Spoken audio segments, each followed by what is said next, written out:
பின்னாடி வெடி இருக்குல்ல. ஆமலே ஆமலே.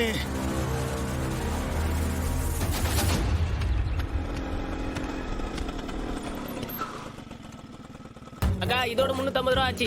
உடனே இந்த மாசம் குடுக்குற வழியை பாரு. கொடுத்துடுறேன். இல்லை வந்துடுச்சா எல்லாம்? எல்லா ஐட்டம் வந்துச்சுல. எல்லாம் கட்டியாச்சா? ரெடி ஆச்சுல. ஒரு ரேக் மட்டும் தான்ல. அண்ணே மொத்தம் 25 பாக்ஸ் வந்துருச்சு. பாக்ஸ் இறக்கி வச்சவனுக்கு காசு கொடுத்தாச்சு, ஆட்டோக்காரனுக்கு காசு கொடுத்தாச்சு, வெடிக்காரனுக்கு காசு கொடுத்தாச்சு. இப்போ இந்த பெட்டியெல்லாம் தூக்கி எங்க வைக்கிறது? வெட்டுக்கிளி மைனி இது வெடிதானே? இப்படியா வெயில்ல வைப்பாங்க? ஹீட் ஆனா வெடிச்சிடாதா? முதல்ல எடுத்து நிழல்ல வைங்க. ஏம்ல டாக்டர், இது என்ன நாட்டு வெடியா? வெயில்ல வச்சோன்னா டப்புன்னு வெடிக்கிறதுக்கு?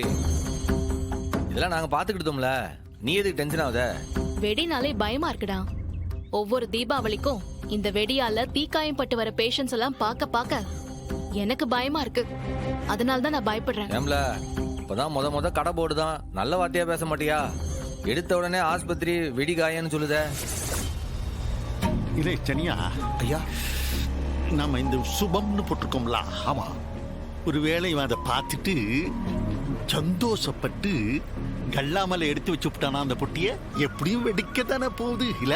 ஐயா, வெடிக்கிற வெடி கல்லாப்பட்டியில வெடிச்சா என்ன, காலுக்கடியில வெடிச்சா என்ன, வண்டிக்குள்ள வெடிக்காத அளவுக்கு பாத்துக்கிடுங்க. ஆமா அமலே பார்த்துதான் போறேன். என்ன பண்றது, இந்த ரோடு போடுறவனுக்கு பார்த்து இப்படியா பள்ளமா போடுவானுங்க. டாக்டர் அம்மா, அதெல்லாம் நாங்க பாத்துக்கிட்டோம். இது மழைக்காலம் வேற, வெடியெல்லாம் நமுத்து போக வாய்ப்பு இருக்கு. வெயில்ல இருந்தா நல்லது தானே. சண்முகம், இந்த வெடியெல்லாம் நீ தானே பார்த்து ஆர்டர் போட்ட? ஆமால, கம்பெனிக்காரனே கேட்லாக் எடுத்துன்னு காட்டினாம்ல, அதை பார்த்து டிக் அடிச்சு தானே எல்லாத்தையும் ஆர்டர் கொடுத்தது. வெடிச்சா பெருசா சத்தம் வராத டெசிபல்ல இருக்கணும் சண்முகம். ஏன்னா டெசிபல்ஸ்லாம் இவ்வளவுதான் இருக்கணும்னு கவர்மெண்டே ஒரு அளவு வச்சிருக்காங்க, தெரியுமா? ஏன் மைனி, யானை புள்ள புலி புள்ள கேள்விப்பட்டிருக்கேன். அது என்ன டெசிபல்? யானைச்சி உனக்கு தெரியுமா? என்னது அது? டெசிபல் சத்தத்தோட அளவு.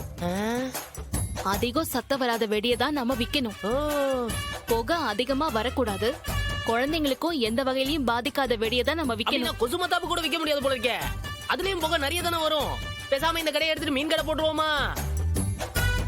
இதெல்லாம் நியாயமா? பட்டாசு கடைன்னு போர்டை போட்டுட்டு வெடியே விற்க கூடாதுன்னா எப்படி டாக்டர் அம்மா?